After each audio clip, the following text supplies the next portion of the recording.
Ang ganda ng eskolta, no? Bakit eskolta? Para kasing nasa loob tayo ng pelikula.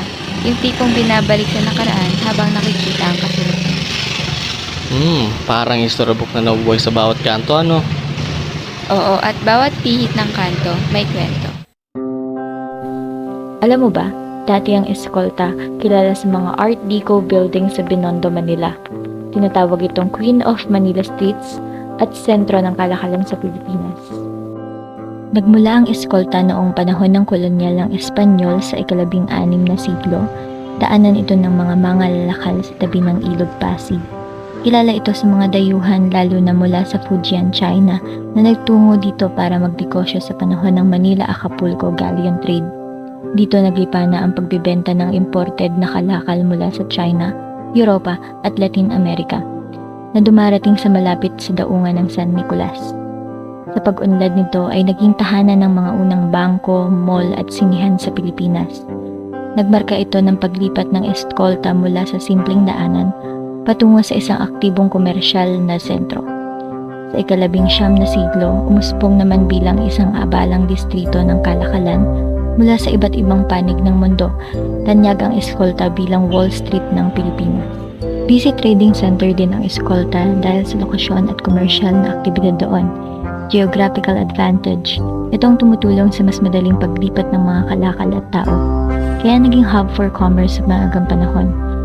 Agad itong nagtayo ng matibay na infrastruktura para sa komersyo, kaya't nagkaroon ng mga modernong gusali gaya na lamang ng Regina at First United Buildings.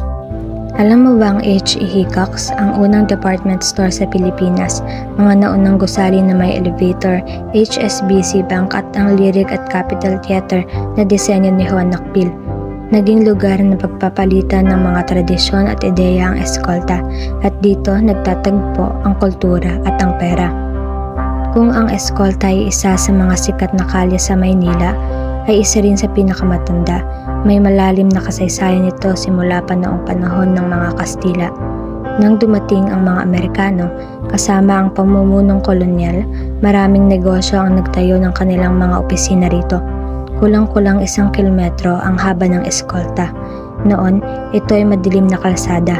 Sa oras ng tradisyonal na siesta, ay nagmumukhang daanan sa dalawang hanay ng mga parasol noong panahon ng Kastila.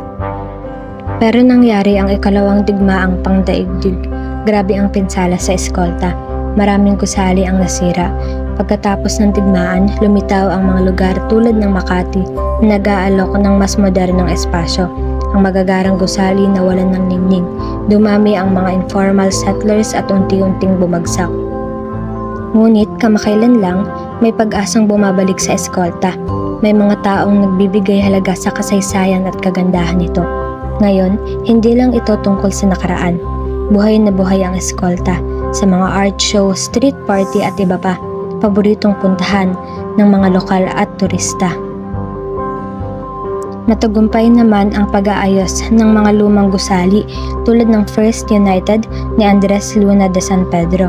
Mahirap nga lang, kailangan kasi ng pera, dokumento. Ngunit gumagawa sila ng tunay na pagbabago. May mga kakaibang pagdiriwang din ngayon, ang Saturday Future Market, tunay na paborito. Ginagawang mga espasyo ng kreatibo ang mga ito, tulad ng The Den Coffee and the Art District, isang kapehan at art gallery. Nag-aakit ng mga bisita at nagpapalaganap ng mga ideya. Hindi lang alaala, kundi nakakatulong din ito sa ekonomiya, turismo, maliliit na negosyo, bagong trabaho. Lahat ng ito ay bumabalik sa eskolta. Ang dami na nagdaan na panahon. Pero, andito pa rin ang eskolta. Tila ba, pinapaalala na kahit anong mangyari, may mga bagay na mananatili. Totoo, at ang bawat kwento parang nagiging parte pa rin ng atin. Alam mo, parang may magic talaga ang eskolta. Pakiramdam ko, bawat lugar dito may sariling kwento. Nix, naisip mo na ba na baka ang kwento natin pwede rin maging special? Ano? Alam mo, ikaw talaga. Wala, sabi ko lang, kung nakita mo talaga yung sarili mo na naninirahan dito balang araw. Oo naman, parang napapasya lang ako sa nakaraan, pero may kasamang pangarap para sa hinaharap. Kasama ako? Malay mo, Escolta is more than just a place. Baliw! Giliw, kung pahintulutan mo ako,